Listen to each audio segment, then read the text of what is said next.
ilahul awwalin wal akhirin wa asyhadu anna Muhammadan abduhu wa rasuluhul mab'utsu rahmatan lil alamin. Allahumma salli wa sallim wa barik ala nabiyyina Muhammad wa ala alihi wa ashabihi ajma'in wa man sara ala nahjihi ila yaumiddin, amma ba'd. Ikhwani wa akhwati fid din, azani Allah wa iyyakum.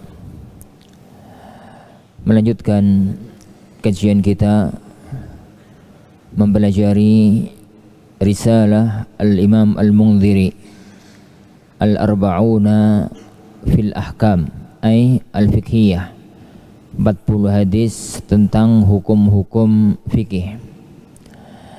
Kita masuk pada hadis yang ketiga, dan mulai hadis yang ketiga kita nggak akan memanjang lebarkan kayak kemarin. Kemarin itu muqaddimah, agar banyak hadis yang bisa kita selesaikan, yang memungkinkan untuk kita selesaikan. Karena dirasatul hadis ya akhwan, sebagaimana semua dirasah yang lain itu ada 3 maqam, 3 derajat. Yang pertama adalah maqam dasar, maqam pendasaran. Maqam pendasaran tidak lebih dari memahami makna dan faedah tanpa harus difahami dari mana asal usulnya faedah tersebut.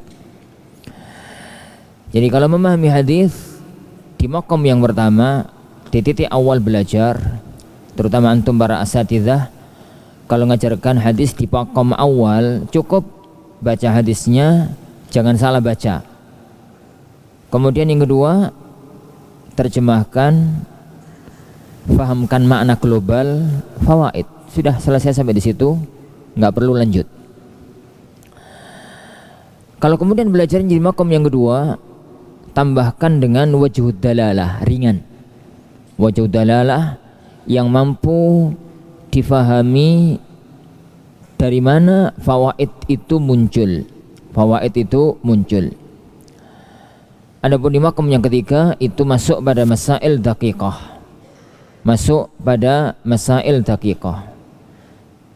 Jadi hadis pertama yang Anda paparkan kemarin itu di maqam kedua, bukan di maqam ketiga. Jadi kalau kita masuk pada maqam yang ketiga dalam dirasatul hadis, maka lebih jeli, lebih jelimet, dan lebih lama otomatis. Ini ya, lebih lama secara otomatis. Taib.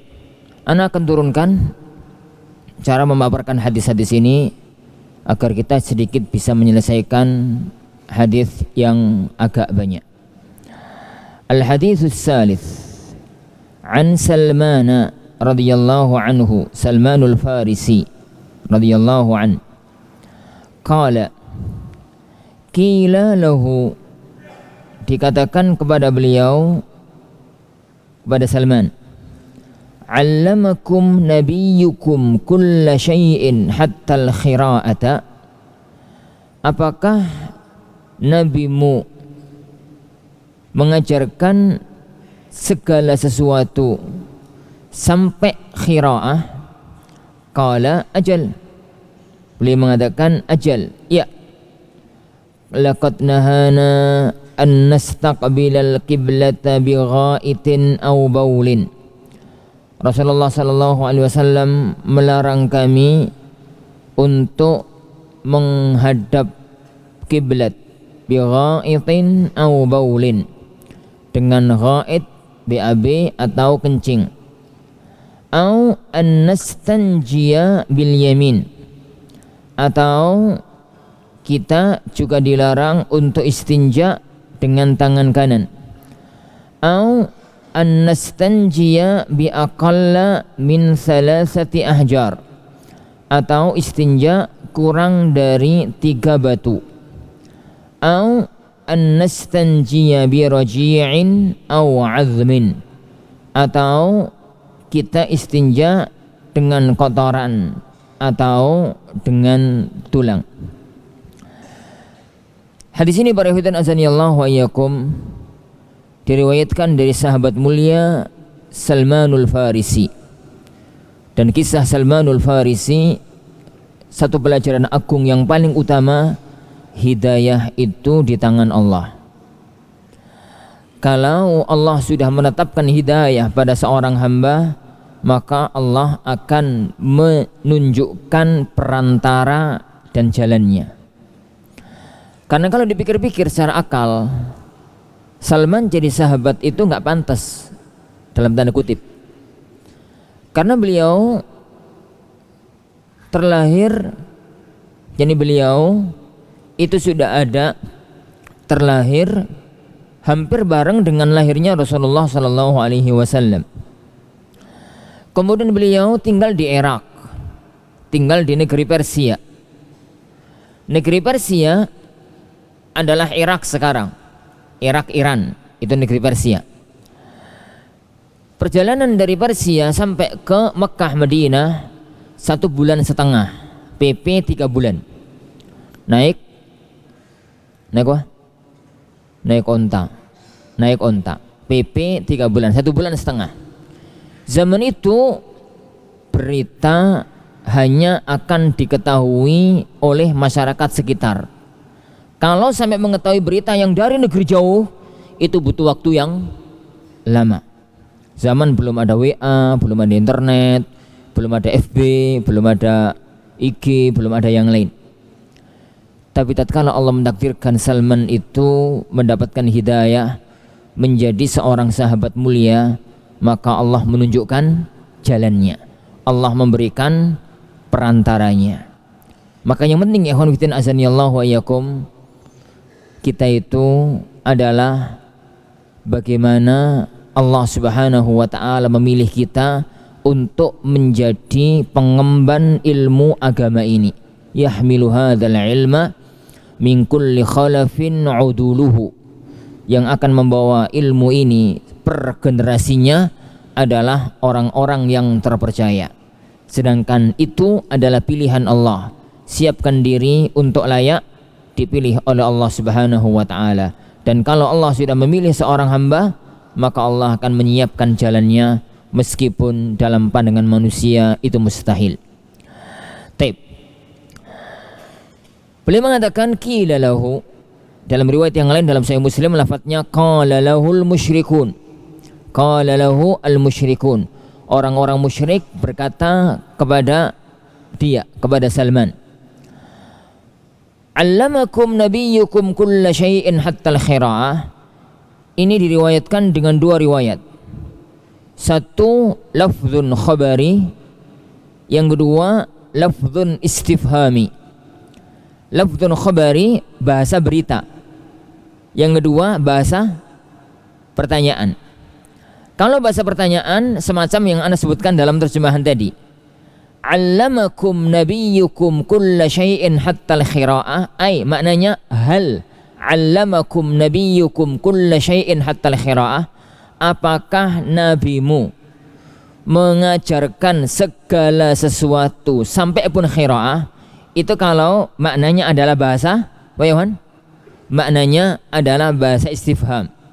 Berarti di sana ada huruf istifham yang terbuang, a, hamzah atau hal, artinya apakah. Taib. Kemungkinan yang kedua, bahasa ini adalah bahasa khobar. Bahasa khobar, maksudnya orang-orang musyrik mengatakan kepada Salman, memberitahukan kepada Salman bahwa nabimu itu telah mengajarkan kepadamu segala sesuatu sampai pun khira'ah. Kalau ini adalah lafzun khabari, maka maknanya adalah istihzaan. Maknanya itu adalah istihzaan. Istihza itu artinya ngece, ngolok-ngolok. Yani ngece, ngolok-ngolok. Yani mereka itu ngomong nabimu itu loh wis ngajarkan apapun sampai pun yani buang hajat. Bahasanya semacam itu dengan nada istihza, dengan nada istihza. Dan dalam konteks bahasa Arab ya ikhwan, satu kata difahami dengan beberapa kemungkinan makna itu masyhur. Semacam banyak hadis itu yang dimulai dengan la'anallahu kadza wa kadza, la'anallahu akilar riba wa mukilahu, la'anallahu ar-rashi wal murtashi, la'anallahu al-muhallil wal muhallal lahu. Dan masih banyak hadis-hadis yang semisal itu. Lafaz la'anallah atau lafaz-lafaz yang semisalnya itu ada dua kemungkinan makna. Makna yang pertama lafzun khabari, makna yang kedua lafzun du'ai. Makna yang pertama lafzun khabari. Lafzun khabari berarti maknanya pemberitahuan. Rasulullah itu ngasih tahu kepada kita la'anallah akilar riba, Allah itu melaknat pemakan riba, Allah itu melaknat muhallil muhallal lahu, Allah itu melaknat penyuap dan disuap. Itu bahasa berita. Bahasa kedua, makna kedua adalah lafzun du'ai, bahasa doa. Berarti kalau Rasulullah bersabda la'anallahu akilar riba, maknanya semoga Allah melaknat pemakan riba. Dan dua-duanya sahih. Sebagaimana di sini kita pahami dengan lafzun khabari sahih, difahami dengan lafzun istifhami juga sahih. Hanya difahami dengan makna lafzun khabari lebih dekat dibandingkan lafzun istifhami. Dari mana? Siapa tahu? Lafaz di sini dibawa kepada makna lafzun khabari lebih dekat dibandingkan dibawa kepada lafaz istifhami. Kenapa? Siapa tahu? Hah? Karena jawabannya ajal. Jadi kalau lafaznya istifhami, jawabannya na'am. Kalau lafaznya khabari, jawabannya ajal. Jawabannya itu ajal. Tatkala Salman mengatakan ajal sama na'am, ajal itu bukan ajal maut ya. Ajal sama na'am itu satu arti, sama-sama iya. Hanya peletakannya beda. Kalau ajal peletakannya untuk jawab khabari. Kalau na'am peletakannya untuk jawab istifham. Ajal itu peletakannya untuk jawab khabari. Maka tatkala Salman mengatakan ajal, berarti yang beliau fahami dari ucapannya orang musyrik tadi, orang majusi tadi adalah lafaz khabari. Kenapa? Karena ini bermakna yang pertama ataukah bermakna yang kedua, kita nggak pernah tahu. Karena itu butuh kondisi lapangan. Yang tahu kondisi lapangan, mimik wajah, gerakan tubuh, nada suara, itu sangat berpengaruh kepada makna. Sangat berpengaruh kepada makna. Ya wis ra apa-apa, ngelantur dikit. Jadi sangat berpengaruh kepada makna. Contoh ya ikhwan. Makna satu kata itu terpengaruh, makna satu kata itu terpengaruh kepada nada suara. Kalau Anda mengatakan Anda disuguhi makanan, Anda disuguhi makanan hari ini, pagi-pagi disuguhi makanan, Anda makan. Setelah makan, gimana Ustaz? Rasanya makannya, Masya Allah, at-ta'amu lazid, ta'am lazid. Gitu. Siang-siang Anda disuguhi lagi makanan. Setelah makan, gimana Ustaz? Yang kedua ini, makanan siang, Masya Allah, at-ta'am lazid. Pertanyaannya, makanan pertama pagi dengan makanan siang itu sama apa tidak? Sama apa tidak? Hah? Tidak sama. Siapapun orang akan mengatakan nggak sama. Tapi yang bisa mengatakan kata Ustadz makanan pagi dengan makanan siang nggak sama. Enakan makanan siang. Siapa yang bisa mengambil faidah itu? Yang tahu nada bicara anak, yang tahu naghmah sautiyah, nada bicara anak. Tapi tatkala ini sudah diceritakan kepada orang lain pakai tulisan, faidahnya jadi quddima lil ustad ta'amas sabah faqala masya Allah at-ta'am lam zal ya zal thumma quddima lahu yani indal ghada yani inda al ghada yani faqala masya Allah at-ta'am, tulisannya apa ya, Man? Lam zal ya zal, mosok lam zal ya zal. Seneni karo kucing ya hi. Ya tetap lam zal ya zal. Yang bocor berita itu, oh kalau begitu makanan pagi sama makanan siang sama. Dari mana titik kesalahan? Dari mana titik kesalahan istinbat? Dari ketidaktahuan proses ngomong itu, ketidaktahuan proses ngomong tersebut. Jadi kita tatkala memahami hadis ini, secara konteks kata lafaz allamakum nabiyyukum kulla syai'in hatta al-khira'ah itu bisa dipahami dengan dua, lafzun khabari, lafzun istifhami. Tapi tatkala Salman jawabnya ajal, berarti ini lafzun khabari, lebih dekat dibandingkan dengan lafzun istifhami. Kenapa? Ajal sama na'am itu satu makna. Bedanya ajal dekatnya ke khabari, na'am dekatnya ke istifhami. Paham ya? Taib. Hattal khira'ah. Apa itu khira'ah? Al-khira'atu itu qadha hajah, itu maknanya. Tapi hukum asalnya, jadi asli katanya al-khira'ah itu adalah al-qu'udu lil hajah. Kemudian berubah menjadi makna qadha hajah. Qadha hajah, orang yang buang hajat. Qala, Salman mengatakan iya. Laqad nahana an nastaqbilal qiblata bighaitin aw baulin. Rasulullah sallallahu alaihi wasallam melarang kami untuk menghadap kiblat baik tatkala ghaid. Al-ghaitu itu qada'ul hajah min dubur. Wal baul qada'ul hajah min kubul. Al baul yani al-ghaid itu qada'ul hajah kalau dari dubur. Kalau baul qada'ul hajah min dubur. Kalau negeri kita, bahasa kita BAB sama kencing. Faedah yang pertama, jadi faedah yang kita ambil dari lafaz ini adalah larangan menghadap kiblat. Kiblat di sini adalah Ka'bah. Larangan menghadap Ka'bah, menghadap kiblat tatkala buang hajat. Buang hajat besar maupun buang hajat kecil. Tapi kemudian para ulama kita berselisih panjang tentang masalah ini. Seingat anak ada 8 qaul memahami hadis ini. Dari 8 kaul itu yang paling kuat 4. Dari 4 itu yang paling kuat 2. 2 itu yang pertama an-nahyu mutlaq. Larangan itu adalah larangan mutlak. Larangan mutlak mananya baik di dalam bangunan maupun di luar bangunan. Baik di dalam bangunan maupun di luar bangunan. Taib. Itu mazhab yang pertama. Yang kedua, dibedakan antara di dalam ruang tertutup boleh menghadap membelakangi kiblat dan di ruang terbuka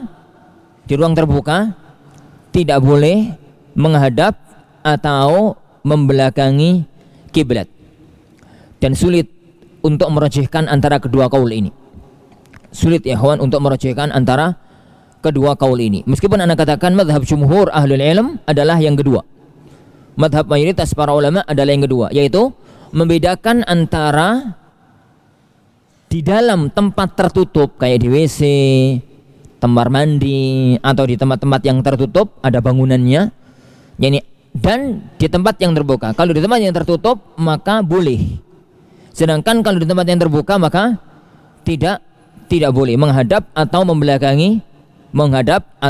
membelakangi kiblat. Dan itu mazhab mayoritas para ulama. Tapi untuk sikap kehati-hatian,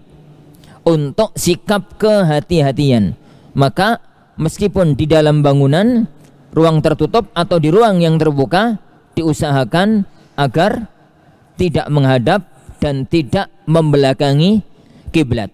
Itu dulu yang pernah dilakukan oleh Abu Musa al-Asy'ari tatkala beliau tinggal di negeri Syam. Tinggal di negeri Syam pasca wafatnya Rasulullah, ba'da wafatnya Rasulullah sallallahu alaihi wasallam, beliau kemudian berangkat ke negeri Syam. Negeri Syam dulunya adalah negeri Romawi. Negeri yang dikuasai oleh Romawi, kemudian jatuh ke wilayah kekuasaan kaum muslimin di zaman pemerintahan Umar ibn Khattab radhiyallahu an. Setelah masuk ke dalam wilayah kekuasaan kaum muslimin, maka sebagian sahabat pergi dan tinggal di negeri Syam. Kata Abu Musa al-Asy'ari, Abu Musa atau Abu Ayyub, salah satu dari keduanya. Jadi, beliau mengatakan fawajadna fi Syami al-marahidha, kami dapat di negeri Syam rumah-rumah itu WC-nya menghadap kiblat. Karena rumah sudah jadi, akhirnya kami berusaha untuk menghindarinya, wa nastaghfirullah, dan kita istighfar kepada Allah Subhanahu wa taala. Itu adalah tindakan kehati-hatian dalam masalah semacam ini. Jadi meskipun ada khilaf yang panjang dan sulit untuk dirajihkan mana yang terkuat antara mazhab larangan mutlak ataukah membedakan antara bangunan dan di dalam bangunan atau di tempat yang terbuka. Wallahu alam. Mazhab negeri kita, ulama-ulama Syafi'iyah, adalah membedakan antara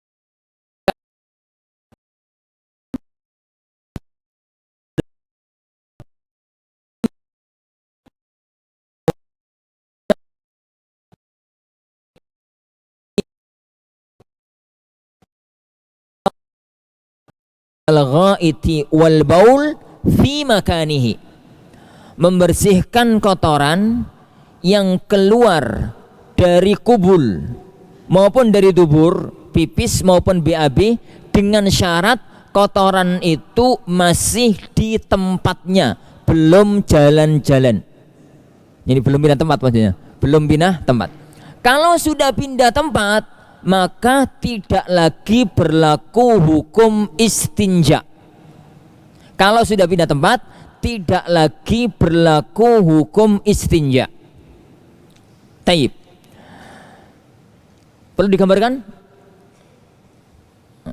Ya wes, gambarkan. Kalau orang kencing, kemudian sebagian dari air kencingnya nyiprat ke kaki. Kalau seorang kencing kemudian sebagian dari air kencingnya itu nyiprat ke kaki gitu ya, nyiprat, maka yang istinja itu yang masih di tempat keluarnya itu pakai kaidah hukum istinja. Kalau yang kotoran atau kalau air kencing yang sudah ada di kaki itu pakai kaidah tathhirun najasah dan tidak pakai kaidah istinja. Fahami ini agar tidak salah praktek hukum fikih. Makanya yang sering anda tuntut kepada antum ya akhwan, yani calon-calon fuqaha mustaqbal, yaitu fahami fikih itu dengan tasawur benarnya sebelum memahami dalilnya. Dalil itu nomor 2, yang penting tasawurnya dulu, gambarannya dulu. Sangat fatal kalau antum menggunakan kaidah istinja, menggunakan hukum istinja tatkala membersihkan kencing yang nyiprat di kaki, karena efeknya nanti adalah boleh membersihkan kotoran nempel di kaki pakai batu. Ini karena istinja itu boleh pakai batu, boleh pakai tisu. Iki fikih sopo?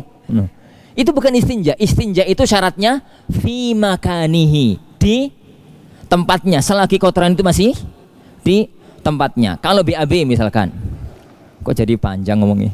Kalau BAB, kalau orang itu keluar kotoran normal, maksudnya Ya koyok gedang-gedang goreng itu normal ngono ya. Maka nuhu tempat keluarnya yaitu halaqatut dubur itu, halaqatut dubur. Halaqatut dubur ya duburnya itu gitu ya duburnya itu.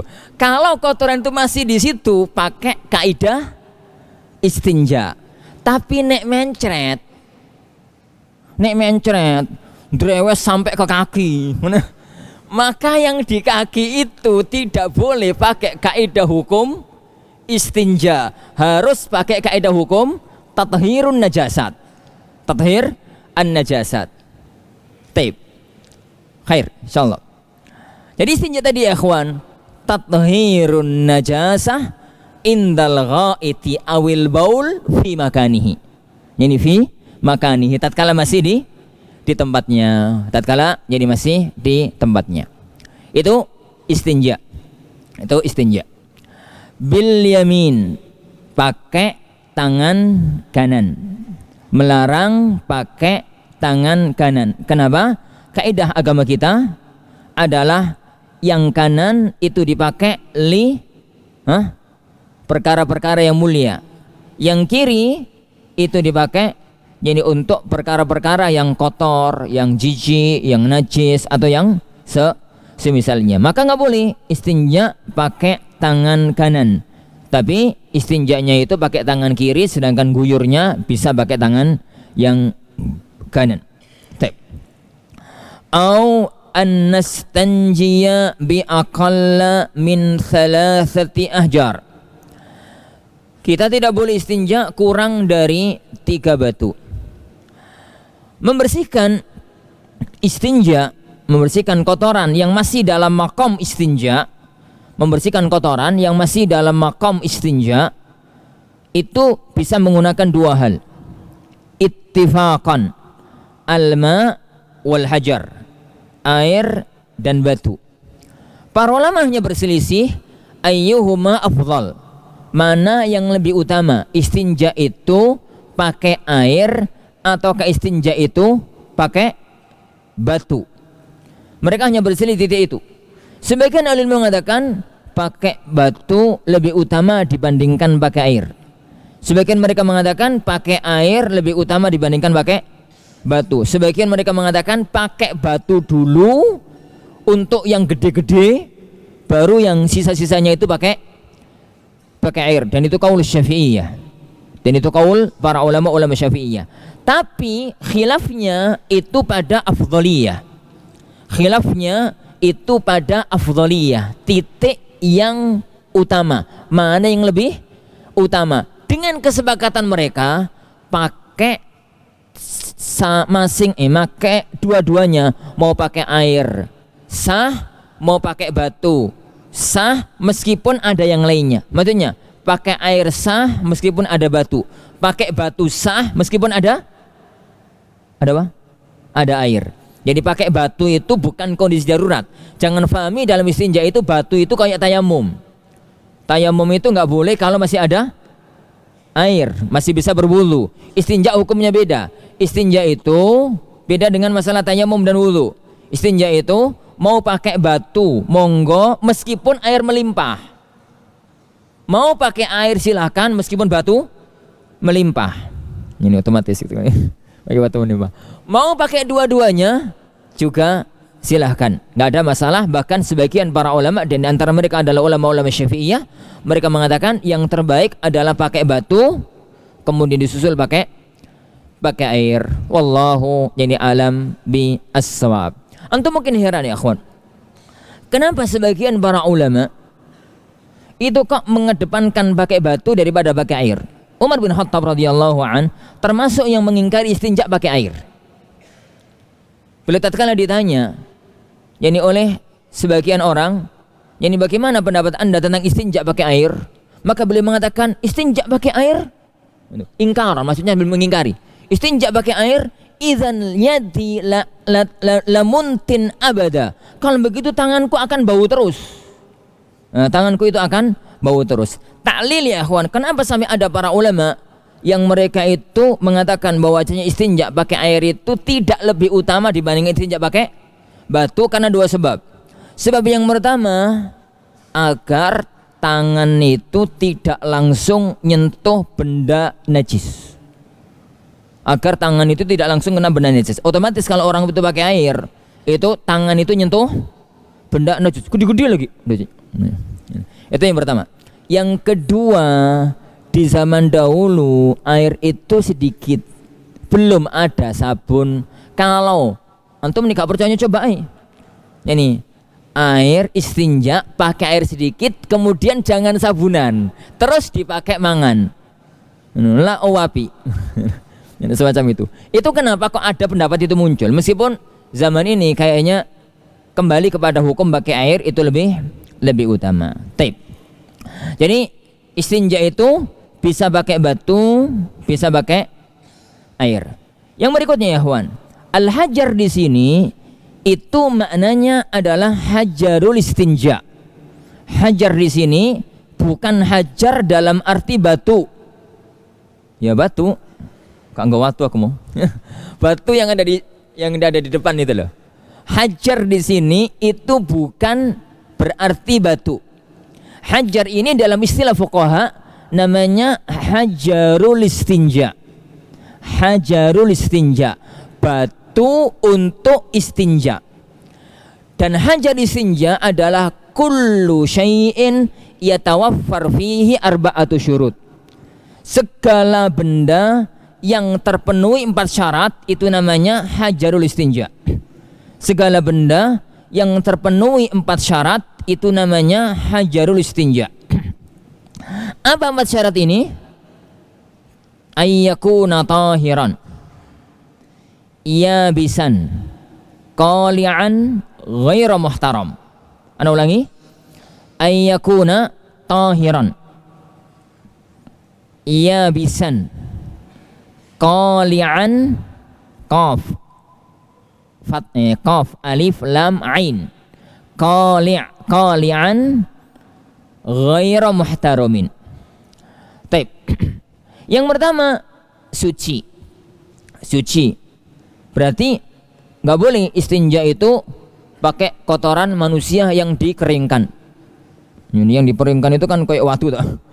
Itu yang pertama, karena najis. Yang kedua yabis. Yabis, kering. Kering. Gitu ya, kering. Yang ketiga qali'. Qali' itu bisa membersihkan.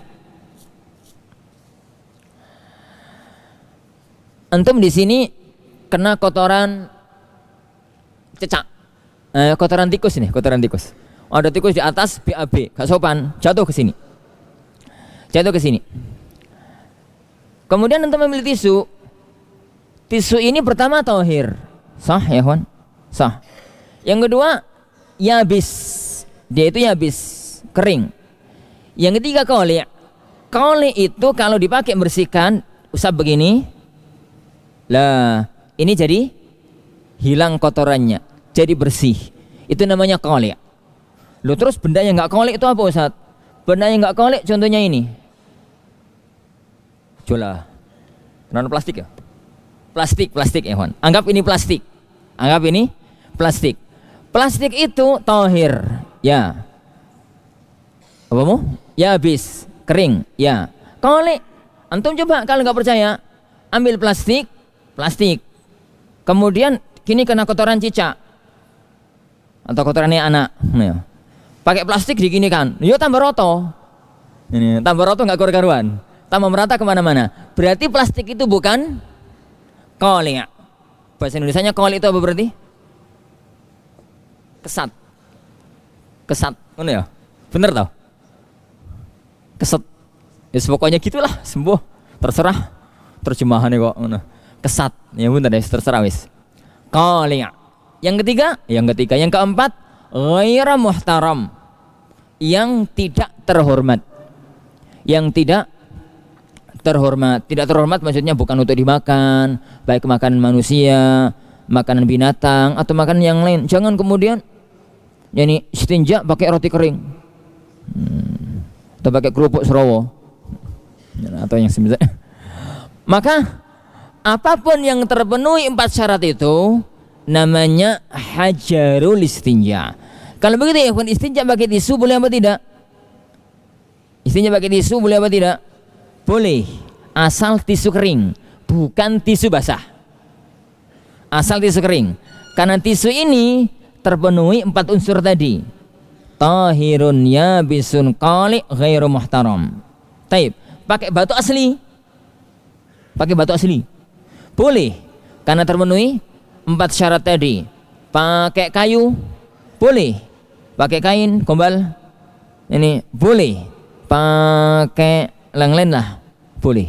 Taib, pakai yang lain itu boleh.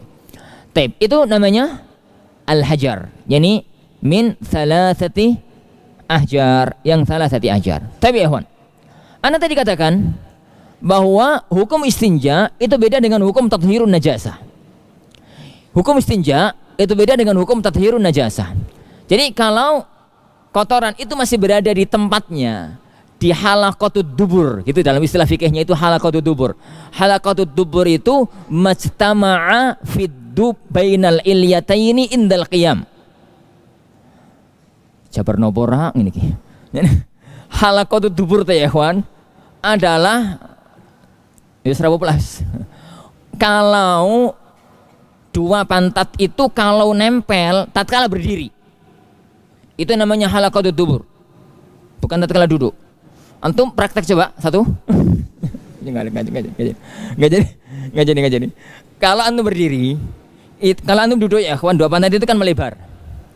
Nah, kalau berdiri itu ngatup. Yang ngatup, yang nempel itu masih masuk dalam kawasan istinja, masih masuk dalam halaqatud dubur. Kalau sudah keluar dari itu berarti sudah tidak lagi hukum istinja. Taib. Hukum kalau itu menggunakan kaidah tathhirun najasah itu kaidahnya adalah izalatul ain. Izalatul ain. Jadi kalau antum apalah gitu ya, megang kotorannya anak, kemudian terkena tangan, kotorannya anak terkena tangan, ini jangan kemudian istinja Ustaz. Jangan, itu jangan istinja. Itu pakai kaidah tathhirun najasah. Harus izalatul ain, menghilangkan wujud. Izalatul ain itu menghilangkan wujud. Dan satu benda, satu najasah dianggap hilang wujudnya apabila hilang 3 unsur. Apabila hilang 3 unsur. Yang pertama ar-raihah. Yang kedua at-ta'am. Yang ketiga al-laun. Warnanya hilang, baunya hilang, rasanya hilang. Jadi bersihin gitu pakai air. Kemudian dicium, nggak bau. Dijilat, nggak ada rasanya, nggak ada rasa tai. Rasanya tai itu apa toh? Nggak ada rasanya. Kemudian warnanya kembali ke warna kulit, maka berarti al-ain, ainun najasah qad zalat. Jadi apa itu, wujud najis itu telah hilang, berarti suci, Adapun kalau istinja, terutama kalau pakai hajar, itu yang penting istinjanya bithalasati ahjar. Istinjanya itu bithalasati ahjar. Meskipun masih nyisa ainun najasah, maka dianggap suci. Jadi kalau itu di kawasan istinja, pakai kaidah hukum istinja, maka yang penting pakai kaidah salasata ahjar, 3 hajar, meskipun ainun najasahnya nggak hilang. Gambarnya gimana? Antum BAB, terus malas pakai air, tak wingin, akhirnya pakai tisu. Atau pas di hotel, kan banyak tuh hotel itu tempat-tempat WC yang ada di bandara, di apa tuh kadang-kadang sengaja gono air, adanya malah tisu. Kadang-kadang ada air, ada tisu. Boleh pilih mana pakai air, mau pakai tisu. Antum misalkan pilih pakai tisu, atau nggak ada air lah pakai tisu. Berarti kan ambil 1, 2, 3, 1 diosorkan. Itu gede-gede. Antum masukkan ke WC. dibuang. Ambil lagi. Terus 2. Ini itu sudah bersih, itu sudah bekas-bekasnya sudah nggak ada. Adalah kecil-kecil dikit. Dibuang. 2 ya. Ambil lagi 1. 1 2 3. Itu 3 yang ketiga dibersihkan. Itu sudah tidak ada wujud yang kelihatan. Berarti sudah bersih. Tapi yakin apa tidak kalau ainun najasahnya masih ada? Yakin. Ainun najasah setelah diusap 3 kali itu masih ada. Enggak percaya, coba pegang pakai tangan tuh dilatan. Kalau enggak percaya, kalau enggak percaya ainun najasahnya itu masih ada, pegang pakai tangan atau jangan pakai tangan lah, kayak enak, pakai tisu. Pakai tisu baru. Kemudian diusapkan di dubur, kemudian cium. Yakin masih bau. Kurang percaya? Makan itu tisu. Yakin masih terasa. Menunjukkan ya ikhwan, ainun najasahnya masih ada. Ainun najasahnya masih ada, tapi itu sudah dianggap suci dalam kaidah istinja. Makanya Anda tadi dari awal memetakan, bedakan antara hukum tathhirun najasah dan bedakan antara dengan hukum istinja. 2 hukum itu kaidahnya berbeda. Kaidahnya itu berbeda. Istinja itu hanya dipakai kalau fi makanihi, masih di tempatnya, belum pindah tempat. Ini belum pindah tempat. Taib. Masalah berikutnya ucapan beliau salasah. Ucapan beliau akhwan, salasah, 3. 3 ini haruskah 3 batu? Enggak. 3 usapan maksudnya. Salah jari itu 3 usapan. Bisa jadi benar-benar 3 batu. Bisa jadi 1 batu tapi gede. Gede terus punya cabang banyak. Diusapkan yang kanan, diputer yang kiri, diputer yang tengah. Gitu. Ya kalau mau maka itu sudah masuk dalam salasati ahjar. Terakhir. Au an nastanjiya bi raji'in au azmin. Atau istinja dengan roji'. Roji' itu kotoran au azmin atau tulang. Kotoran, kenapa nggak boleh kotoran? Karena najis. Makanya kembalinya adalah kepada tidak boleh istinja dengan benda yang najis atau kotoran yang najis, karena kotorannya makhluk hidup itu ada 2 jenis. Yang pertama, kotoran dari makhluk hidup yang dagingnya halal dimakan. Yang kedua, kotoran dari makhluk hidup yang dagingnya haram dimakan. Sebagian ahli ilmu mengatakan semua kotoran najis. Di antara mereka adalah ulama-ulama Syafi'iyah. Mereka mengatakan semua kotoran najis. Kotorannya sapi, kotorannya kambing, kotorannya ayam, yani kotorannya unta, itu najis karena kotoran. Sebagian ahli ilmi membedakan antara kotoran yang halal dimakan dan itu suci dengan kotoran yang haram dimakan dan itu apa? Dan itu tohir. Salah. Kotoran yang halal dimakan itu suci, kotoran yang tidak halal dimakan itu najis. Maka kotorannya manusia najis karena manusia haram dimakan. Ini haram, ini dimakan. Ini pemetaan membedakan antara kotoran makhluk hidup yang halal dimakan dengan makhluk hidup yang haram dimakan itu lebih utama dalam masalah ini. Wallahu alam. Dari kotoran. Kenapa kotoran enggak boleh? Kotoran tidak boleh karena dia najis.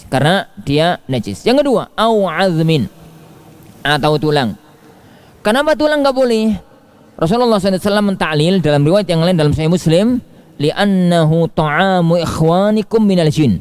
Karena tulang itu adalah makanan saudara-saudara kalian dari bangsa jin. Jadi larangan istinja pakai kotoran alasannya 2. 1, karena itu benda najis. Yang kedua, karena kotoran itu adalah makanan binatangnya jin. Ta'am dawabul jin. Jadi ternyata jin itu pun butuh kendaraan. Ini butuh binatang, punya binatang. Yang kedua, azm. Kenapa nggak boleh? Dua alasan. Alasan yang pertama, karena tulang itu makanannya jin. Ta'amu ikhwanikum minal jin. Makanannya jin. Yang kedua, karena tulang itu ghairu qali'. Ghairu qali', tidak qali'. Tulang itu kan halus.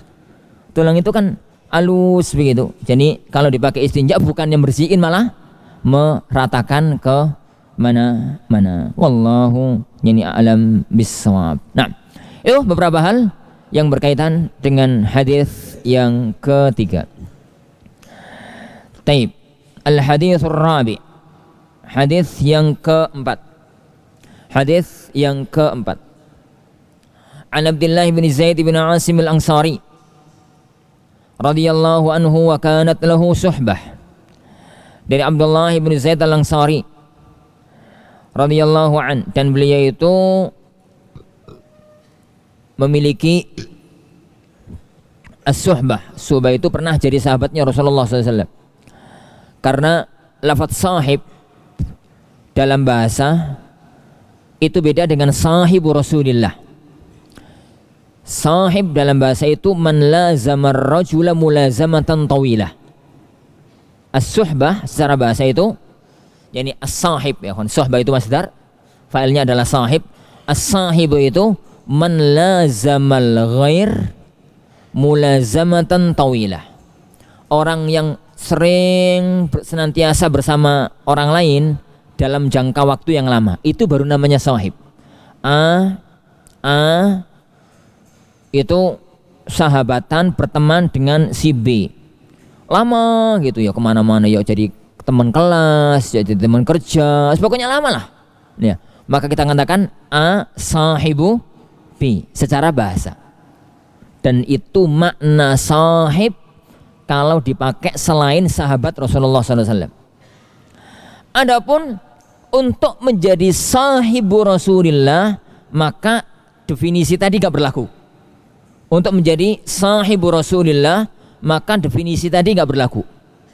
Sahibu Rasulillah, as-sahabi adalah man laqiya Rasulullah.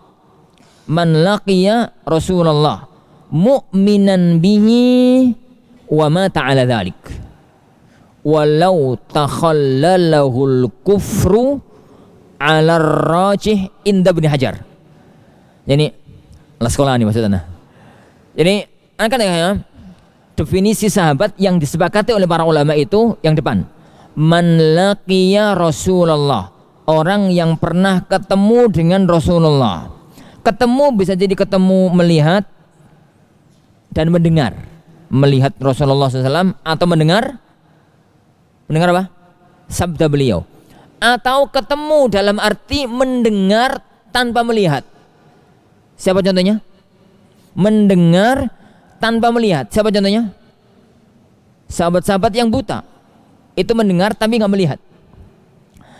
Atau kebalik, ketemu dalam arti melihat tapi nggak pernah mendengar. Siapa contohnya? Melihat tapi nggak pernah mendengar. Siapa contohnya? Antum jangan jawab sahabat yang tuli, Ustaz. Anak belum pernah tahu ada sahabat yang tuli. Contohnya siapa ya, Wan? Liqa man laqiya, yang pernah ketemu. Dalam arti pernah melihat tapi nggak pernah mendengar. Siapa? Siapa ya, Wan? Banyak. Nah, anak kan nyebut banyak, berarti banyak contohnya. Banyak. Siapa itu? Orang-orang yang hanya pernah ketemu Rasulullah pada waktu Hajjatul Wada dari kejauhan. Mereka adalah orang-orang sahabat, ketemu sekali itu, melihat dari jauh tapi nggak pernah mendengar suaranya Rasulullah SAW. Mereka juga sahabat. Mu'minan bihi, beriman dengan Rasulullah SAW pada waktu masih hidup. Wa mata ala dhalik, lalu meninggal dunia dalam kondisi beriman. Meninggal dunia dalam kondisi beriman. Oleh karena itu, bukan masuk sahabat orang yang beriman kepada Rasulullah SAW di zaman Rasulullah SAW kemudian meninggal dunia dalam kondisi iman tapi nggak pernah ketemu beliau. Contoh Ashamah An-Najasyi, contoh Uwais Al-Qarni. Mereka itu bukan sahabat. Atau orang yang pernah ketemu dengan beliau sallallahu alaihi wasallam tapi kafir dan mati kafir, jelas ini bukan sahabat.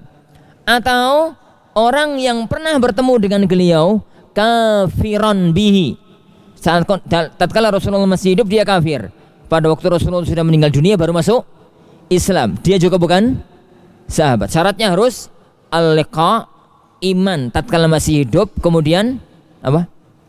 Yani kemudian meninggal dunia dalam kondisi mukmin, meskipun cuma sekali seumur hidup, cukup dia sebagai seorang sahabat. Ini yang biasanya sering dikatakan oleh para ulama dengan bahasa wakanat lahu suhbah. Orang itu pernah ketemu menjadi sahabatnya Rasulullah sallallahu alaihi wa ala alihi wasallam. Taib. Qala, beliau mengatakan qila lahu, jadi dikatakan kepada beliau, tawalla lana wudhu'a Rasulillah, tunjukkan kepada kami, yakni praktekkan untuk kami bagaimana wudunya Rasulullah sallallahu alaihi wasallam. Fada'a bi ina'in, maka beliau minta diambilkan ina, wadah. Fa akfa'a minhu ala yadayhi, lalu beliau nuangkan ke kedua tangannya. Faghasalahuma thalathan, lalu dibasuh sebanyak, beliau basuh kedua tangannya sebanyak 3 kali. Thumma adkhala yadahu fil ina, kemudian beliau masukkan tangannya di bejana. Fastakhrajaha, lalu dia keluarkan tangan tersebut. Fatamadmala, yani fatamadmala, lalu beliau berkumur-kumur. Wastansyaqa, dan menghirup air ke hidung. Min kaffin wahidin, dari satu telapak tangan.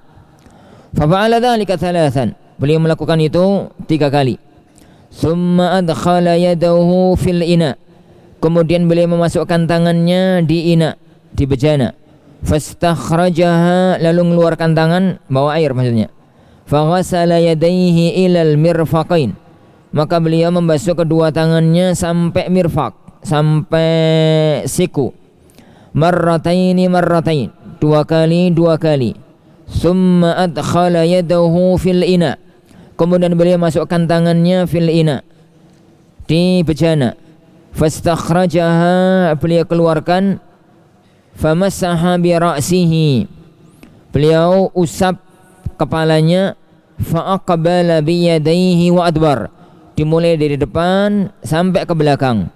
Summa ghamasa bis sabbabataihi, kemudian beliau mencelupkan dengan kedua jari telunjuknya. Wa ibhamaihi, dan kedua ibu jarinya, fil ina, di ina. Famasaha udunaihi, lalu beliau mengusap kedua telinganya. Zahirahuma wa batinahuma, yang zahir dan yang batin, yang zahir dan yang batin. Summa ghasala rijlaihi, kemudian beliau membasuh kedua kakinya. Ilal ka'bain, sampai kedua mata kaki. Summa qal, kemudian beliau mengatakan, hakadza kana wudhu'u Rasulillah, demikianlah wudunya Rasulullah sallallahu alaihi wa ala alihi wa sallam. Hadis ini para ikhwan azani Allahu yakum, teks hadis dulu. Nah, teks hadis dulu. Ada satu lafaz yang janggal banget dalam riwayat ini. Di halaman 70 pada catatan kaki yang pertama. Di halaman 70 pada catatan kaki yang pertama, beliau mengatakan ma bainal ma'quqain, yang antara dua tanda kurung, ghairu mawjudin fil Bukhari wa Muslim. Lafaz itu enggak terdapat dalam Sahih Bukhari, Sahih Muslim. Lafaz itu enggak terdapat dalam Bukhari Muslim. Macamnya berarti lafaz mana? Dari lafaz famasaha bi ra'sihi fa aqbala bi yadayhi wa adbar. Sampai situ itu lafaz Bukhari Muslim. Lafaz berikutnya mulai dari summa ghamasa sampai wa batinahuma itu bukan lafaz Bukhari Muslim. Bukan lafaz Bukhari Muslim. Mulai dari lafaz summa ghamasa bisabbabatayhi wa ibhamai fil ina famasaha udunai zahirahuma wa batinahuma itu tidak terdapat dalam Sahih Bukhari Muslim. Bahkan kata sebagian para ulama, ini kata Syekh Sulaiman Ruhaili tatkala beliau mensyarah kitab Arba'in fil Ahkam ini, beliau mengatakan saya enggak tahu, saya enggak mengetahui ada lafaz ini dalam kitab-kitab sunnah. Enggak tahu Imam Al-Hafidh Al-Munziri mendatangkannya dari mana. Yani wallahu alam, yang nampak bagi anak Al-Imam Al-Munziri itu Syafi'iyul madhab, Syafi'i madhab, dan yang beliau paparkan ini adalah madhab Syafi'i. Ada kemungkinan ada waham pada beliau, ada waham itu apa sebenarnya? Ada kekeliruan, ada kecampuran ilmiah pada diri beliau tatkala beliau meriwayatkan hadis, beliau memasukkan fikih Syafi'i di dalamnya. Loh, berarti Ustaz, kalau begitu Al-Hafidh Al-Munziri gak benar. Benar sekali. Kenapa gak benar ya Wan? Orang itu nek punya hafalan 1000, salah satu itu jago.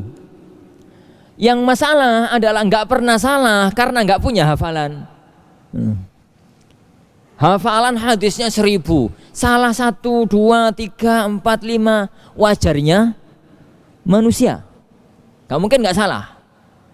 Yang jadi masalah adalah apal 5, salah 4. Nah, itu yang jadi masalah. Hafalnya cuma 5, yang salah 4. Itu yang dalam ilmu riwayah namanya katsirul ghalat, katsirul auham, banyak salah. Rawi jenis ini itu masuk dalam jajaran rawi yang lemah. Tapi kalau punya hafalan 1 juta hadis, kemudian salah 1, 2, 3, 4, 5, 6, wajar dan tetap menjadi al-hafidh. Tetap menjadi al-hafidh. Antum jangan protes lagi, Ustaz, kitab ini cuma 40. Sudah 2 yang salah.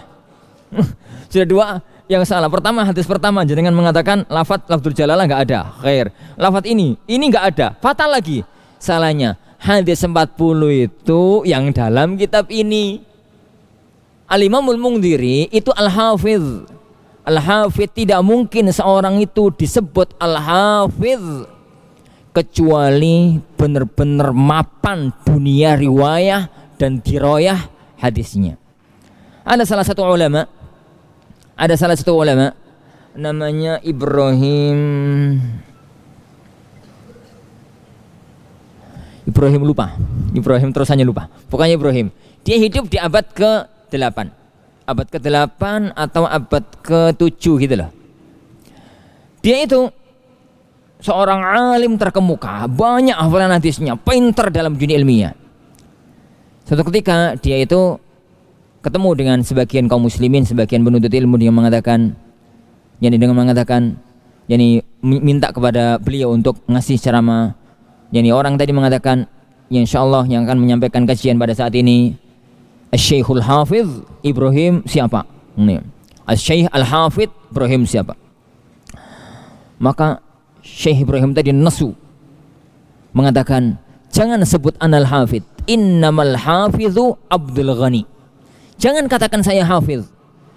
Orang yang layak disebut hafidh adalah Abdul Ghani. Siapa Abdul Ghani? Abdul Ghani Al-Maqdisi. Abdul Ghani Al-Maqdisi, sahib Al-Kamal fi Asma'ir Rijal. Penulis kitab Al-Kamal fi Asma'ir Rijal yang disyaratkan pada pertemuan yang kemarin. Jadi ya ikhwan, kalau ada orang dengan sebutan al-hafidh itu enggak sembarangan. Dan para ulama sepakat Al-Imamul Munziri adalah Al-Hafidhul Munziri. Lah, adapun kitab ini ya ikhwan, memang judulnya Arba'in. Mosok nulis hadis 4000. Yang enggak cocok kalau judulnya ya ikhwan. ya memang hadisnya 40. Tapi siapapun yang menelaah Mukhtasar Sahih Muslim, siapapun yang menelaah Targhib wa Tarhib, siapapun yang menelaah kitab-kitab Al-Hafidz Al-Mundhiri yang lain akan tahu makom beliau. Adapun salah satu dua wajar. Itu adalah sangat amat wajar bagi siapapun itu. Wallahu a'lam bissawab. Nah, kembali kepada hadis ini. Taib.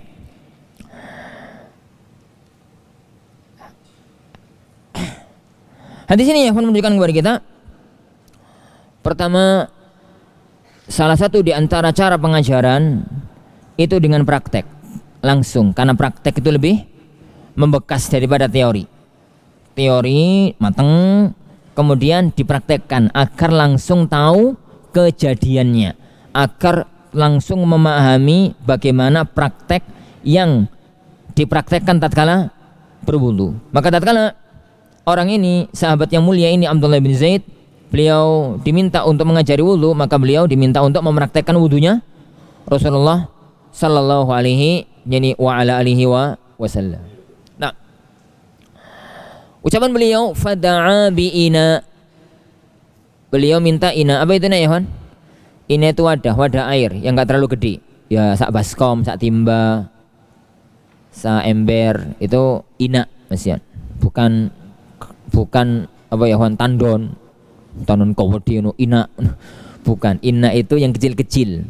Ya timba kecil, baskom, ember, apa yang semacam itulah. Itu namanya ina. Yani itu namanya ina. Taib fa akfa aminuhu ala yadai. Beliau akfa itu miringkan wadah sehingga airnya ngalir keluar. Itu akfa. Ini wadah. Saya Ikhwan. Nah, kalau begini airnya tenang. Kalau dikiringkan itu airnya keluar. Keluar itu namanya akfa'a. Akfa'a itu menuangkan. Jadi menuangkan air, lalu beliau membasuh kedua tangannya. Ya, di situ maknanya adalah al-kaffain. Al-kaffain. Al-kaff itu dari ujung jari sampai tulang. Sampai tulang ini, tulang rus itu kaf, depan maupun belakang. Yang depan ini namanya batinul kaf, yang punggung namanya zahrul kaf. Ala yadai. Faghasalahuma thalathan. Lalu beliau membasuhnya sebanyak 3 kali. Dalam bab wudu ada 2 istilah. Satu, ghasala yaghsilu ghaslan. Yang kedua, masaha yamsahu mashan. Al-ghaslu itu imrarul ma' 'alal udwi hatta yaskut.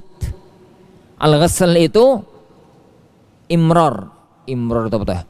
Mengalirkan air ke anggota wudu sampai ada yang jatuh. Itu namanya ghasl. Sedangkan al-masah itu imrarul yad al-mablul 'alal udhu. Kalau masah itu imrarul kaf atau imrarul yad atau imrarul kaf al-mablul 'alal udwi.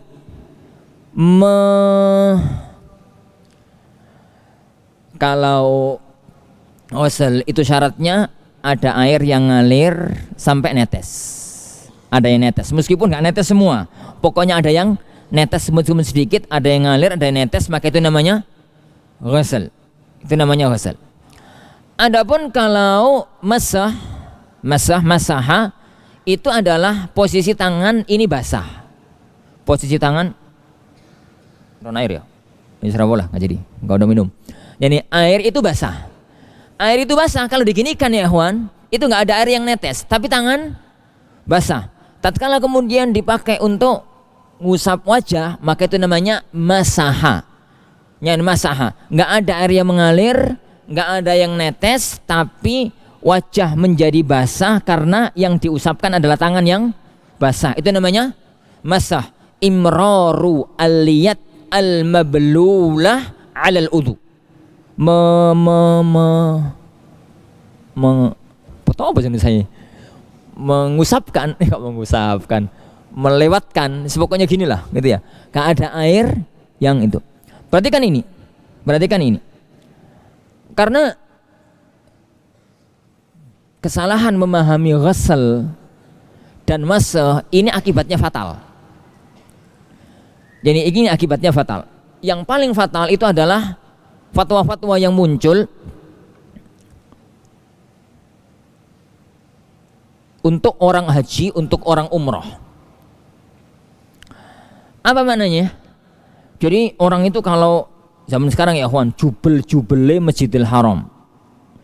Kalau orang itu mau mendapati sholat zuhur misalkan di Masjidil Haram, itu jam 9, jam 10 harus sudah masuk. Kalau jam 11 baru datang, yakin sholatnya di luar. Nah, jam 10 sudah masuk ke masjid. Jelang azan ngentut. Misalnya dewe kok ngentut. Jelang azan ngentut. Kalau dia ngentut kemudian keluar ke tempat wudu, yakin nggak bisa masuk. Yakin sudah itu nggak bisa masuk. Nggak akan bisa masuk. Akan ditahan oleh para penjaga. Keluarnya bisa tapi nggak bisa masuk. Bagaimana caranya agar dia tetap di situ dan bisa sholat dengan sah? Mau nggak mau tayamum, boleh nggak ya tayamum? Nggak boleh lah, airnya melimpah di luar kok tayamum. Mau nggak mau harus wudu. Lah tatkala itu kadang-kadang keluar fatwa yang aneh bin ajaib. Wudu aja dengan wudu minimal itu nggak ada masalah.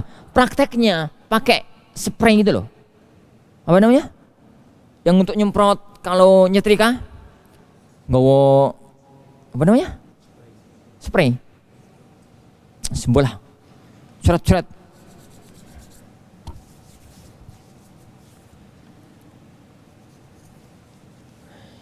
Ngono, ceret-ceret ngono.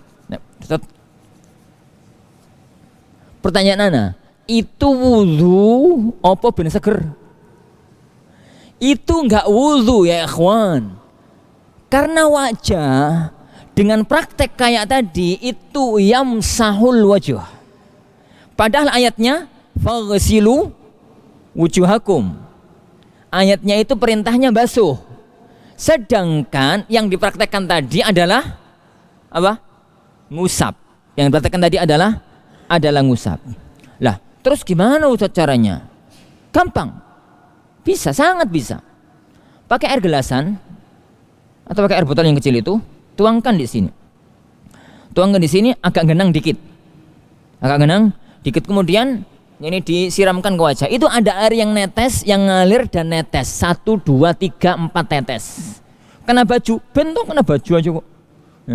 Tapi itu netes. Kalau ada air yang ngalir dan ada air yang netes, maka sudah namanya ghusl. Begitu juga dengan tangan, begitu juga dengan tangan kiri, kaki juga semacam itu. Tapi jangan praktekkan dengan praktek kayak tadi. Dengan praktekkan kayak tadi berarti wajahnya diusap, tangan kanannya diusap, tangan kirinya diusap. Jadinya itu ben seger bukan wudu. Bukan wudu. Petakan ya kawan, bedakan antara ghasala dengan masaha. Apa tadi ghasala ya kawan? Imrarul ma 'alal 'udwi hatta yaskut. Yani mengalirkan air di anggota badan sampai ada yang netes. Sedangkan masah itu imrarul liyad al-mablulah 'alal udhu. Melewatkan, ngusapkan tangan yang basah ke mana? Ke anggota wudu. Anggota wudu yang diusap adalah kepala. Faghasalahuma thalathan. Dibasuh sebanyak 3 kali. Apa maknanya 3 kali? Apa maknanya 3 kali? Kalau 3 kali ya, pakai gayung itu jelas hitungannya. 1, 2, 3. Itu 3 kali. Kalau pakai yang dituangkan tadi, kan dituangkan gini toh. 1, 2, 3. Yang ana tanyakan bagaimana praktek 3 kali kalau wudunya zaman sekarang pakai kran. Praktek 3 kali gimana? Yuk 3 kali. Nah, yuk 3 kali itu gimana? 3 kali tuh ya ikhwah. Yuk 3 kali. 3 kali itu taruh di atas keran, di bawah keran. 1, tarik. Itu 1. Ditaruh di air lagi. 2, tarik. 3, tarik. Itu 3. Nek 1 di bawah keran 2 jam. 1. Meskipun 2 jam. Tetap namanya 1. Itu makna bahasa Arab. Contoh ya, ada orang makan. Makan pertama 1 piring pagi. Kemudian nanti sekitar 3 jam 4 jam siang-siang makan lagi. Kemudian nanti sekitar jam-jam sore makan lagi. 1 piring, 1 piring, 1 piring. Berapa kali makan? Berapa kali makan? 3 kali. Ada orang yang kedua, makan pagi itu Masya Allah, lauk apa itu nasinya awena, lauknya enak, suasananya enak, atine enak, artinya dia maksudnya, atine sedang enak, makan 1 piring, nambah 2 piring, nambah 3 piring, sampai habis 5 piring, sampai habis 5 piring. Pokoknya habis 5 piring. Ini ya, 1 magicom itu habis bahkan dia tok. Pertanyaan Ana, karena saking kenyangnya, siang masih kenyang nggak makan, sore masih kenyang nggak kepingin makan. Pertanyaannya, orang yang kedua tadi makan berapa kali dalam sehari itu?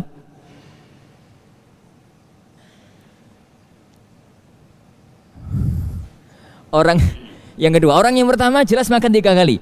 Orang yang kedua itu makan berapa kali? Hah? Sekali apa 5 kali? 5 piring iya, tapi makannya sekali. Akala fulanun aklatan wahidah. Aklatan wahidah, sekali makan. Dan pegang kaidah ini untuk memahami semua hitungan dalam syariat. Pahami kaidah ini ya, kaidah yang Anda katakan ini untuk memahami semua lafaz yang ada hitungannya dalam syariat. Yang ada hitungannya dalam syariat. Contoh, ar-radha'atul khams, 5 kali persusuan. Itu apa? Pakai kaidah tadi. Pakai kaidah tadi. Contoh, membasuh wajah 3. Pakai kaidah tadi. Yang dipakai, yang kaidah tadi. Dan begitu. Semua yang ada angka berapa kali, 4 kali, 5 kali dan macam-macamnya dalam syariat, kaidahnya yang Anda katakan tadi. Yang kaidahnya yang Anda katakan tadi adalah pemisahan, bukan kuantitasnya, bukan kualitasnya, tapi pokoknya dipisah. Yang semacam itu. Wallahu a'lam. Kembali ke sini. Faghasalahuma 3, dibasuh sebanyak 3 kali. Tsumma adkhala yadahu fil ina, kemudian masukkan, kemudian setelah itu apa ya kawan? Tamadzmadha. Apa itu madzmadha? Al-madzmadhatul kamil, madzmadhah yang sempurna itu idkhalul ma fil fam wa idaratuhu fihi.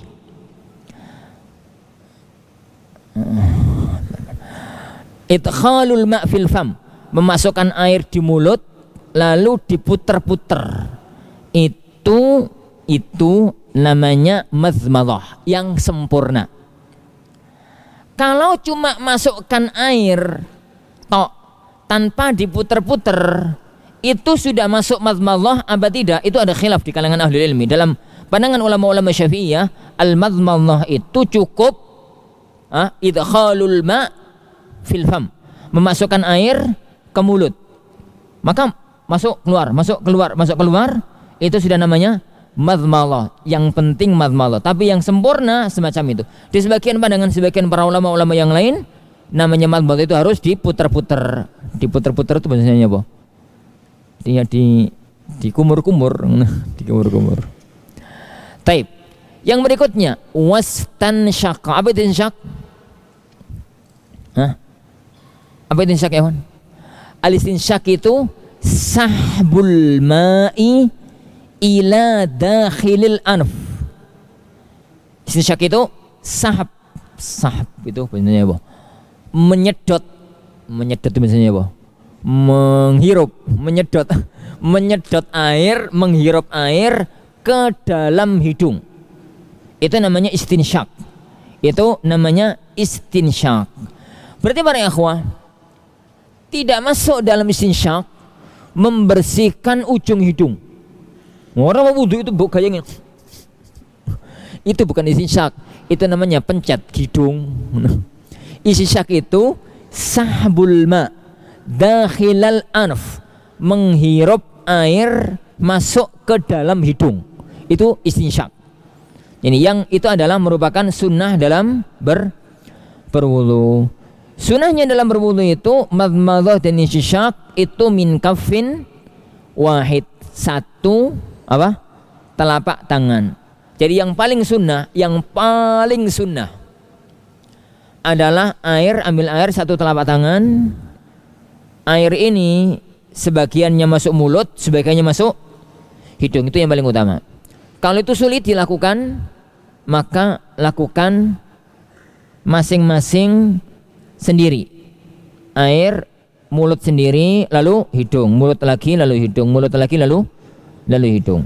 Kalau itu pun sulit, ya terserah pakai cara apa. Yang penting madmadah istinsyak. Yang terbaik adalah yang pertama. Fa fa'ala dzalika thalathan, 3 kali. Madmadah 3 kali, istinsyak 3 kali. Setelah itu membasuh wajah. Fa ghasala wajhahu, membasuh wajah. Al-wajhu itu ma yatawajahu bihil insan indal mukhatabah, yang dipakai depan itu misalnya dipakai berhadapan kalau pas ngomong sama orang. A sama B ketemu, begitu ya. Nah, bagian muka yang ini A ya, yang kelihatan oleh B itu namanya wajah. Summiyal wajhu wajahan li'annahu yutawajjahu bihi. Dinamakan wajah ini dengan wajah karena untuk menghadap. Jadi kalau ini A ngomong sama B, lah yang kelihatan oleh B dari depan itu namanya wajah. Yang nggak kelihatan itu sudah bukan wajah. Itu sudah bukan wajah. Dari sini, dari definisi itu, maka berarti batasannya wajah adalah apa? Min mambati asy'ari ghaliban ila asfalidz dzaqan. Min mambati syar, dari tumbuhnya rambut normal, bukan botak ya.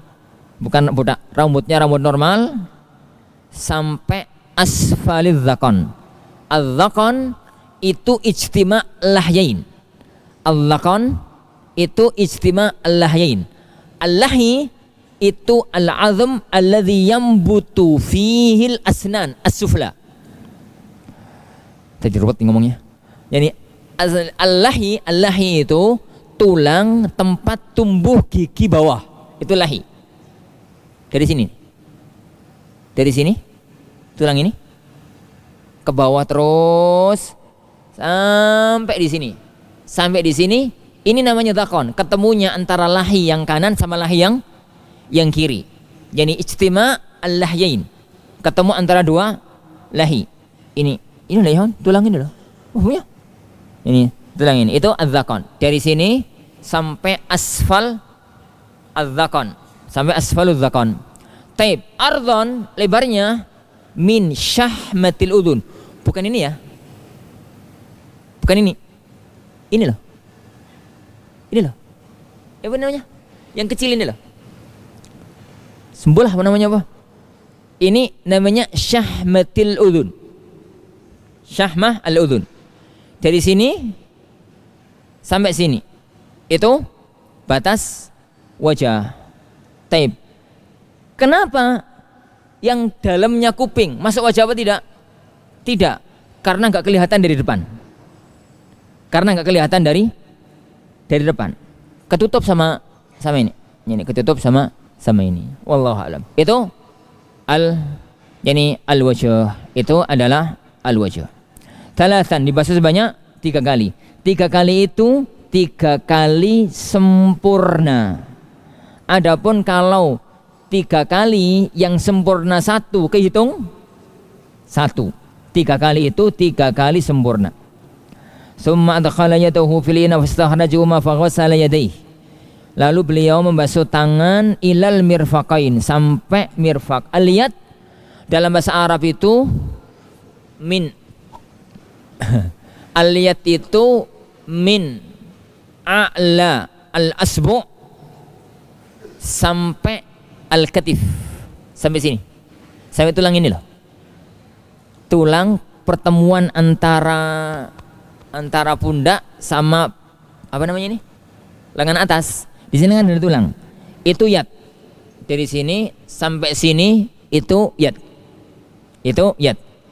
Yad itu terbagi, wah, dari sini sampai sini namanya kaf. Ini pergelangan ini namanya rusgh. Ini sampai sini namanya sa'id. Sa'id. Ini namanya adud. Gabungan antara kaf, sa'id, adud, itulah yad. Itulah yad. Wal mirfaq itu al-azmun nati baina as-sa'id wal adud. Al-mirfaq itu al-azm. Azm yang muncul di sini, pertemuan antara lengan bawah sama lengan atas. Ini mirfaq. Orang negeri kita namakannya sikut. Sikut apa siku? Siku. Ini itu al-mirfaq. Ini itu al-mirfaq. Gitu ya. Wallahu nyani alam. Baik. Kita selesaikan. Harus selesai ini. Yadai itu dari sini sampai mirfaq.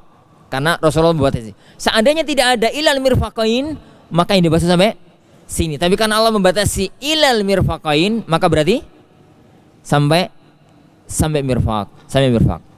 Ila ada khilaf di kalangan ulama apa artinya ila. Yang nampak karena waktunya mepet, yang zahir adalah artinya ma'a. Artinya adalah ma'a. Ila itu mempunyai 2 arti. Arti yang pertama lil ma'iyah, arti yang kedua lil ghayah. Arti yang pertama lil ma'iyah, bersama. Arti yang kedua lil ghayah, sampai. Makna ma'iyah adalah yang setelah ila itu kena hukum. Kalau makna ghayah yang setelah ila enggak kena hukum. Enggak kena hukum. Maksudnya saya tatkala mengatakan ya akhi, kul as-samaka ila ra'si. Kul as-samaka ila ra'si. Ya akhi, makan ikan ini ila ra'si. Pertanyaannya, kepalanya dimakan apa tidak?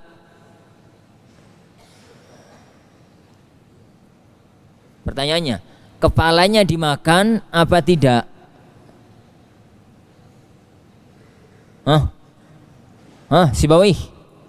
Sibawih atau Kisai? Antum itu nahunya pakai madzhab Basra atau madzhab Kufah?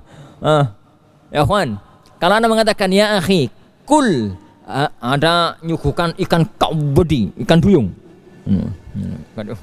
Lalu Anda mengatakan ya akhi, kul hadas samak ila ra'sih. Makan ikan ini ila ra'sihi. Pertanyaan ana, ra'snya, kepalanya termasuk yang dimakan apa bukan? Makan apa bukan? Makan enggak? Tergantung. Ila di situ lil ma'iyah ataukah lil ghayah. Kalau kita terjemahkan ila artinya lil ma'iyah, maka berarti maknanya ma'a. Kul as-samaka ma'a ra'sih. Makan ikan ini sekalian kepalanya. Kalau kita katakan lil ghayah berarti hatta. Ini kul as-samaka hatta ra'si. Makan ikan ini sampai batas kepala. Kepala ojo. Kepala nanti tak makan, kamu gak. Jadi kepalanya jangan. Kaidahnya idza kana ma ba'da ila min jinsi ma qabla ila fa huwa lil ma'iyah. Fa idza kana ma ba'da ila min ghairi jinsi qabla ila fa huwa lil ghayah. Itu kaidah jumhur. Kaidah jumhur ya, kaidah jumhur ahli lughah. jika setelah ila itu bagian dari sebelum ila, maka lil ma'iyah. Jika setelah ila itu bukan bagian dari sebelum ila, maka lil ghayah. Apa contohnya? Ana katakan tadi, kul as-samaka ila ra'sih. Makan ikan ini sampai kepalanya. Ikannya dimakan apa enggak? Ikannya dimakan. Kepalanya dimakan apa enggak? Kepalanya dimakan apa enggak ya Wan? Dimakan. Kenapa? Karena yang setelah ila itu ra's. Yang sebelum ila itu samak. Sedangkan ra's itu bagian dari samak. Berarti ma'a. Berarti ma'a. Taib ya Wan. Adapun kalau enggak, maka taib. Saya katakan, mur ala hadhil qura ila suq. Lewatilah kampung-kampung ini ila suq sampai pasar. Pasar itu masuk yang dilewati apa enggak?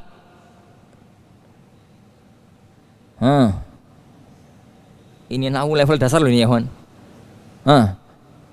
Yani mur atau sir fi hadhihi al-qura ila suq. Lewati, berjalanlah kamu melewati kampung-kampung ini sampai pasar. Pertanyaan saya, pasar itu sampai di pintu gerbang pasar berhenti ataukah sampai masuk pasar? Lafaz tadi sampai di gerbang, berhenti di gerbang. Kenapa? Karena ma ba'da ila itu suq. Sedangkan yang sebelum ila itu qura, dan suq bukan bagian dari qura. Betul? Berarti kalau begitu ayat Al-Qur'an, faghsilu wujuhakum wa aydiyakum ilal marafiq. Ma'a atau ila? Ma'a atau ila? Ma'a. Kenapa ma'a? Kenapa ma'a ya Wan? Karena mirfaq bagian dari yad. Anda katakan tadi, yad itu dari sini sampai sini. Mirfaq itu ini. Berarti mirfaq itu bagian dari dari yad. Karena mirfaq itu bagian dari yad, berarti ila artinya adalah ma'a. Kalau begitu, mirfaq termasuk yang dibasuh. Mirfaq termasuk yang dibasuh. Baik mirfaq itu kondisi normal atau kondisi nggak normal. Apa meneh iki kondisi normal, kondisi nggak normal. Baik ya akhwan, mirfaq itu kondisi normal atau kondisi nggak normal. Orang tuh ya akhwan, kalau mirfaqnya di sini itu kondisi normal. Tapi kadang-kadang Allah itu menciptakan mirfaq itu kondisinya di sini. Jadi kalau dia jalan-jalan itu yang tekuk bagian sini. Kalau ada orang punya telapak tangan, punya pergelangan, punya sa'id, punya mirfaq tapi di sini. Lah terus azutnya cuma segenggam. Gitu ya, kecil gitu. Wudunya sampai mana? Wudunya sampai sini. Karena mirfaq. Taib, yang berikutnya, kalau ada orang punya tangan enggak punya mirfaq. Ono ta Ustaz? Empu. Pokoknya di kitab-kitab fikih kayak ngono. Di kitab-kitab fikih semacam itu penjabarannya. Kalau ada orang wudu nggak punya mirfaq, punya tangan tapi nggak punya mirfaq, gimana? Nggak punya tangan ya? Nggak punya tangan, nggak punya mirfaq. Orang itu wudu nggak punya mirfaq, dibasuh sampai al-qadr al-mu'tad minal mirfaq. Yani batasan mirfaq yang normal. Wallahu yani alam. Kemudian setelah itu mana tadi? Setelah itu mengusap kepala, panjangnya kan mengusap kepala kapan-kapan kalau ada waktunya. Kemudian membasuh kaki ilal ka'bain sampai kedua mata kaki. Al-ka'b ya ikhwan. Apa itu ka'b? Al-azm an-nati bainal qadam was-saq.